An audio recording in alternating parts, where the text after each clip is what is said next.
Hello, everyone. Welcome to the Storm Division pre-show for this evening. My name's Jasleen, and joining me is the wonderful Weary Day. Weary, how are you doing this evening? Good. How are you? I am fantastic. Hang on, let me turn you up a little bit because you're a bit quiet on my end. All right. So we're going to do a quick rundown here, just a reminder of the teams that are in Storm Division, and then we're going to talk a little bit about the standings, what's coming up this week, and where I personally think they're falling on the tier list. And I'm kind of excited to get Weary's takes because I haven't had Weary on for a Storm Division pre-show yet, but you are playing in Storm Division under We Take It the Way, so I'm sure you have your own ideas and thoughts about these teams. Yeah.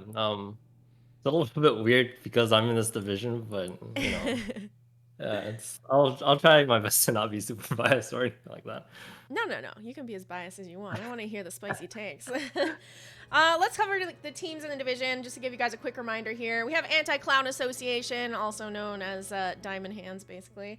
We have Baby Makers, Can Censorship, $1 Million JPEG, Baby Diamond Hands, Pre-Workout Power, We Take It the With, and Wildheart Omega as the teams for Storm Division this season. So if you guys didn't know, now you know. We're going to go ahead and jump into the division standings here. Anti-Clown Association right now in first place. They have won all of their series so far. The first week they played $1 Million JPEG. That was, I heard it's a 3-2, but the website's saying a 3-1. I heard that they actually forfeited their first match because they weren't on time. But it's not reflecting that on the website. It's showing a 3-1 on the website. Week 2, they played We Take It the Wayeth, and they 3-0'd there. So they had a domination, and I'm not sure why that's not showing on the website either, but this is just a grab from the website. But there has been a domination. I think that was the first one this season for any of the Storm Div teams.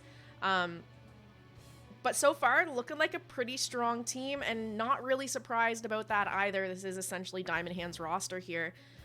Weary, any thoughts on Anti-Clown Association after last week?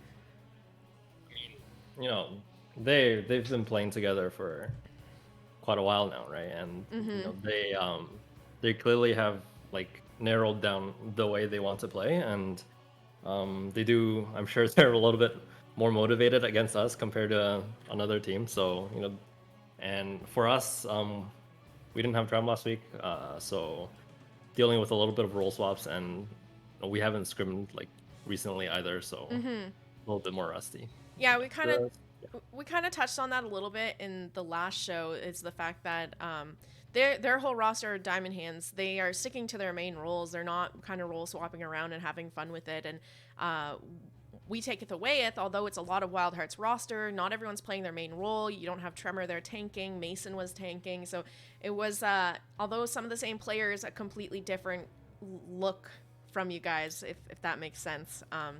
But I'm sure you guys can figure it out, and you'll grow and figure out these role swaps just fine. Let's move down here, because one team that is surprising me so far this season is Can Censorship. Week 1, they played Wildheart Omega, came out with a 1-3 or 3-1 victory over Wildheart Omega. Week 2, they played Pre-Workout Power and did the exact same thing. Weary doesn't have a webcam. He doesn't want to show his face. I don't know. Leon's asking, where's the webcam, Weary? But they've been surprising me. I wasn't expecting them to come in here and look so strong in the beginning of the season. Wildheart Omega, a team that they've kind of had back and forth with. Sometimes Wildheart Omega's come out on top, sometimes they have. So I can see them dropping a game, especially since the week they did play Wildheart. They had a couple subs on Wildheart's side. But the games that really surprised me is them taking out Pre-Workout Power in a 3-1. I was not expecting that at all. I'll be honest, I didn't watch that set, but they have their squad is like, I think, all Masters Plus, and Shredded's been playing amateur competitive for quite a while, so he does have the experience to help guide that team as well. So a little bit surprising result, but not too shocking, I would say. We've talked about this before here on the show as well, but they're also being coached by Caesar Salad. I don't know if you knew that, but I'm wondering if maybe that's working out okay for them here, because they seem to be looking pretty decent right now. I'm interested to see if this is going to continue to streak, or they're going to continue this win streak, or if this was maybe a lucky first couple weeks here. we got $1 Million JPEG right now. They're sitting in third. This is another team that is kind of surprising me, but they've also been running a lot of subs in their games. So they did win their match on Saturday against Baby Makers, but Goon wasn't able to play, and instead they had June come in and play. So I'm still not sure where exactly they fall on my tier list, because I don't think they've had a full 5-man roster of like their actual team play in a Storm Div game yet. They've had subs every single week, maybe subs that are stronger than some of the players that are on the team as well. So yeah, I'm not sure. What's your thoughts on $1 Million JPEG, Weary? I think they've been scrimming right here and there for sure against oh my god, particular. Yeah. Well, season's short, so like every win kind of matters, but I think the middle of the pack can really go like anywhere. So I wouldn't count them out, but we just have to keep a close eye on them as well. Baby Makers, this is another team. I had no idea where they were going to be in this division in standings wise. They're coming in and they're looking okay here. First week, they 3-1 Baby Diamond Hands.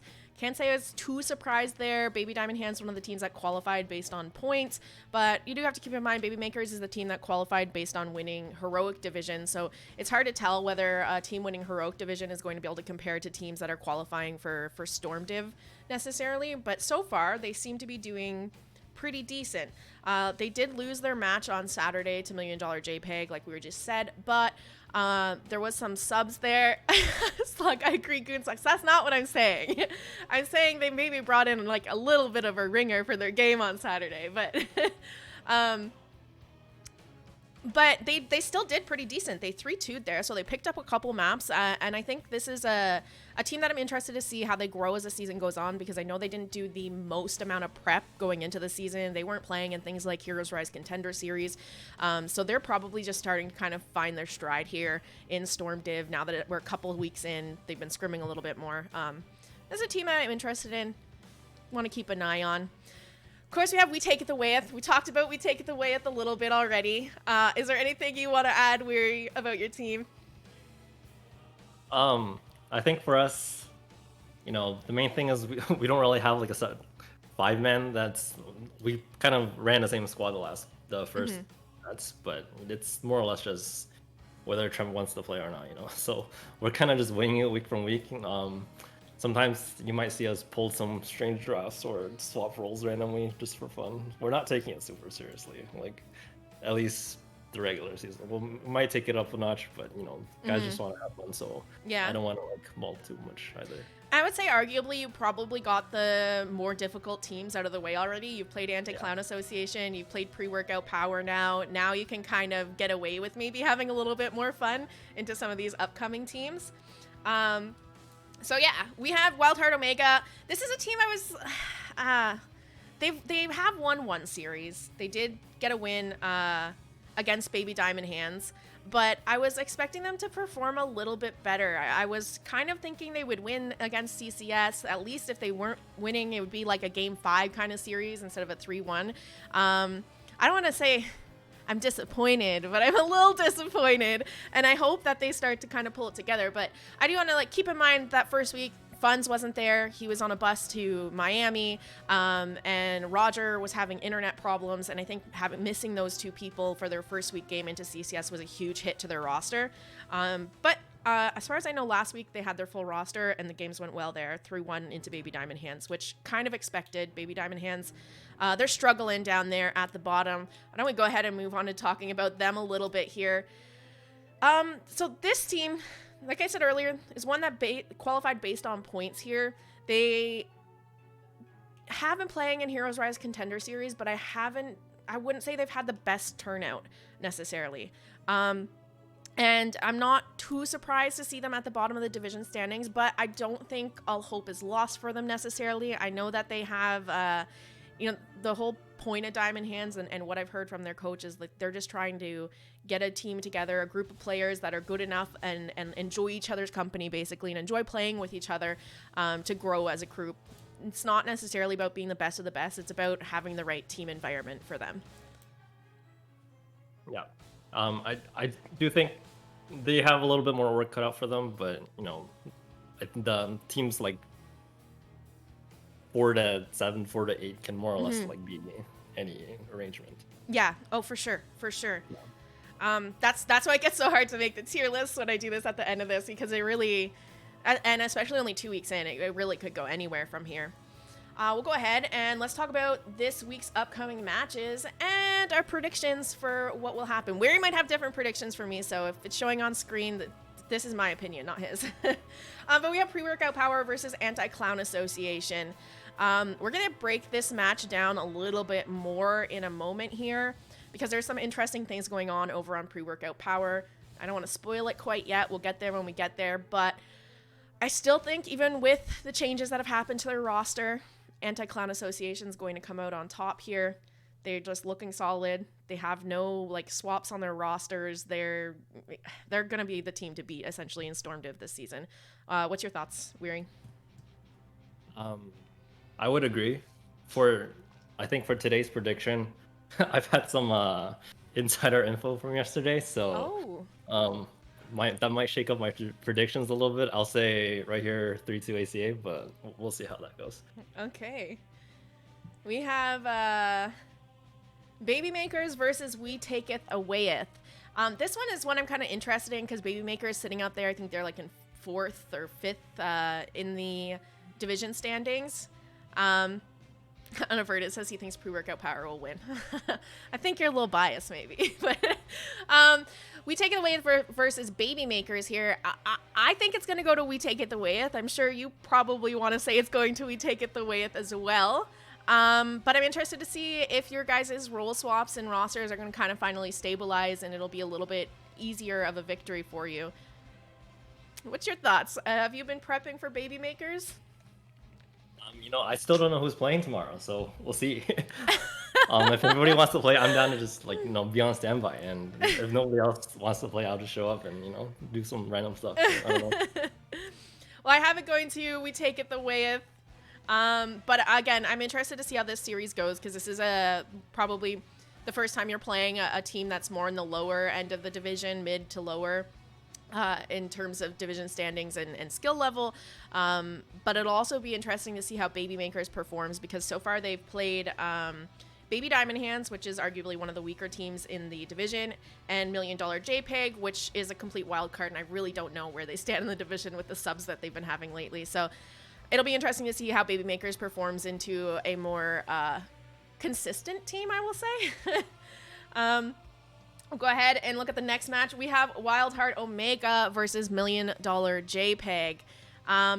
I have no idea what's going to happen with this. These teams have been scrimming each other all of the time. They're both very familiar at this point, probably with each other's rosters and what to expect here. So I really think that this matchup is a bit of a toss-up. What's your thoughts, Weary? Yeah, I would agree. I've watched a few of their scrims. I think it really depends on whoever gets a little bit more favorable draft and whoever shows up more prepared to play. Yeah, that's always my question with $1 Million JPEG, because going into the matches every week, I have heard that they need a sub this week.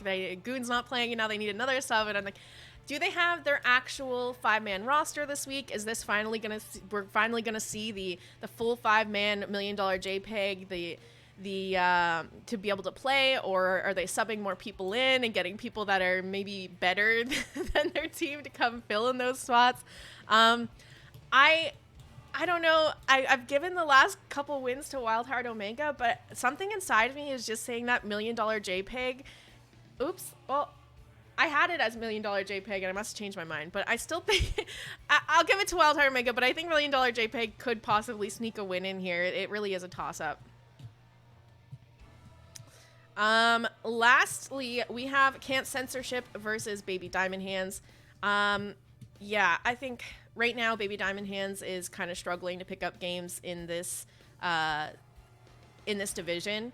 Can't Censorship, they are looking pretty strong right now. They had a 3-1 into Pre-Workout Power. They had a 3-1 into Wildheart Omega. And I have a feeling that's going to probably continue here. Something like a 3-1, maybe even a 3-0 for them here into Baby Diamond Hands. What's your thoughts, Weary? I would agree. I think CCS is a little bit more favored. They've kind of been more a little bit on the roll, right? But I definitely also wouldn't count out Baby Diamond Hands. Oh, Pepper's in chat saying that there's no subs this week for $1 Million JPEG, so we get to see the real team this week. Yeah, so I have this one going over to Can Censorship. We'll see how it plays out this week, but that's how I'm thinking these matches will go. The big, I think the closest match, if you guys are looking for one that's just going to be a close game, could go to 5, is probably the Wild Heart Omega versus $1 Million JPEG.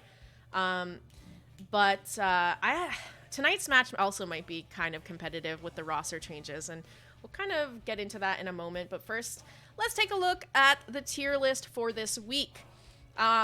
We move down, we take it the way from S tier into A tier. Right now, Anti-Clan Association looking real good. And like we said, no surprises there, because now that we've seen a couple weeks, we know that they're all staying in their main roles. This is essentially Diamond Hand's roster. They're coming off of a hot season of CCL. And yeah, they just lots of experience on the team, and they're ready to go. I don't have more to say about that. That's why they're in that position. We take it the way it's still filled with a lot of players with a lot of experience, but they are getting used to some roster changes. We have the most, I think the only thing that's changed from the last time we did the show is pre-workout power has been moved down to C tier from B tier. They've now lost to We Take It the Wayeth, which I wasn't too surprised about. But then they went and lost to CCS, which that one was a little bit surprising. And so right now I've kind of dipped them down into C tier. Maybe they'll make their way back up with these roster changes we're going to get into in a moment. And I'm kind of expecting to probably see that. What's your thoughts on this tier list? I think we're going to have to bump up pre-workout power a little bit based on the roster swaps. Had they not made those swaps, I think you probably would have been justified just keep it a little bit lower there, but you know. Yeah, no, this was made before I made it, put the image in, and now they have a completely different roster. I'm expecting them to bump right back up to be at least like front of B tier probably with these roster changes, if not into A soon after that. We're going to go ahead and take a look at those roster changes right now, because whew, there's some big ones. I didn't even know you could make this many changes to a team in NGS, but apparently you can, because Pre-Workout Power now has CPX, Unaverted, Legacy, and Nasmus joining the team. And this is completely different from the team that basically qualified. Nathanatos and Maka, the only two that are kind of around from the OG roster that qualified under the name Not Fans. They've also changed their logo, which I didn't update here. I was just DM'd it not that long ago from our division moderator. But their logo now, instead of saying CPX, says PWP. So this is some huge roster changes. They've picked up Nasmus, Unaverted, and Legacy, and it looks like Vince, Jay, and Any Problem have lost the roster. And I gotta say, that's some big upgrades to their players here, potentially. Yeah, so I think the only little bit unknown part is how do they figure out all of the roles and who's going to be playing each week. A little bit similar to the problem that we're having. Right? Yeah. I wouldn't say it's a problem, but just a little bit unstably like week to week. But they're all good players; they can figure it out.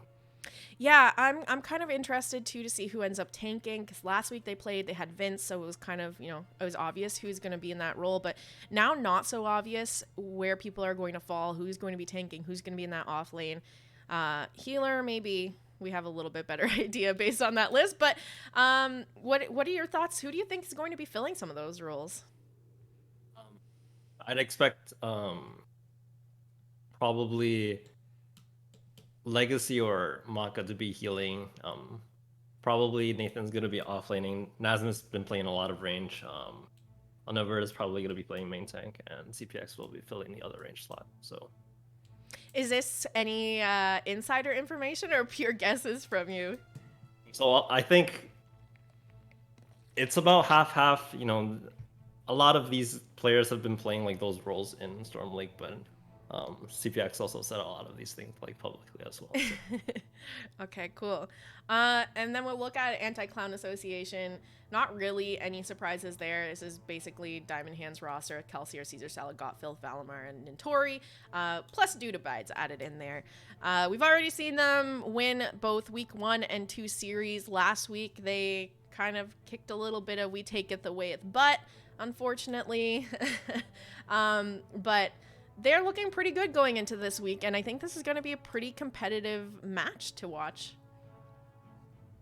Yeah, I would agree. Not too much else to say about ACA. I think they, they kept like since the season's been over, they've been playing the land, so they're more caught up with like the current meta as well. So it'll be a good match to watch out for today. Yeah, and again, like we've said over and over again, they're not really role swapping here. I think everybody's staying in their main roles, so it's very comfortable for them. There's no new roster adjustments. They're coming in just solid team all around here. I'm expecting them to take the series, but I don't think it'll necessarily be an easy win this week for them. Well, that's all we have for the pre-show here tonight, guys. We're going to go ahead and take a quick break. The game starts at 6 p.m. Pacific, so stick around for another 8 minutes, and we will be back with Pre-Workout Power versus Anti-Clown Association. Let me just... I don't know if I fixed the screen here before I pop on over to it. Okay, cool. It is all good to go. Yeah, we'll be right back, guys. Thanks for hanging out. Thanks for watching the pre-show with me, and stick around for the cast, guys.